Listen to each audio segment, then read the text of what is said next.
আসসালামু আলাইকুম ওয়া রাহমাতুল্লাহি ওয়া বারাকাতুহু। সম্মানিত দর্শক এবং শ্রোতা, আজকে আপনাদেরকে গুরুত্বপূর্ণ একটি মাসআলা দেখাবো এবং বলবো যে মাসালাটি জানা আমাদের প্রত্যেক মুসলমান নারী এবং পুরুষের জন্য অত্যন্ত জরুরি। সে মাসালাটি হলো, কয়টি কারণে নারী এবং পুরুষের গোসল ফরজ হয়? 5টি কারণে নারী এবং পুরুষের গোসল ফরজ হয়।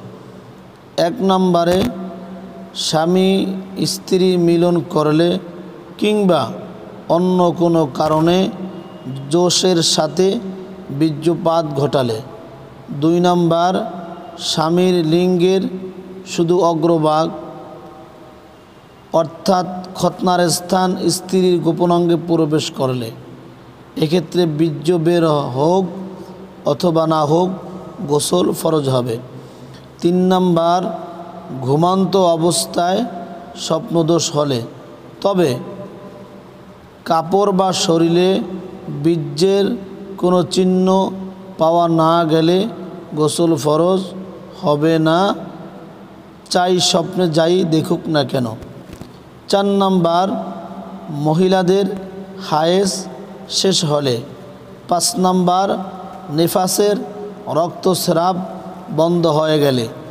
এই 5টি কারণে গোসল ফরজ হয়। আর এই 5টি কারণ যদি কোনো নারী এবং পুরুষের মধ্যে ঘটে, যতক্ষণ পর্যন্ত সে গোসল না করবে ততক্ষণ পর্যন্ত সে ব্যক্তি পবিত্র হবে না এবং তাই সে কোনো ইবাদত করতে পারবে না। আল্লাহ পাক আমাদের সবাইকে পবিত্রতার সাথে থাকার তৌফিক দান করেন।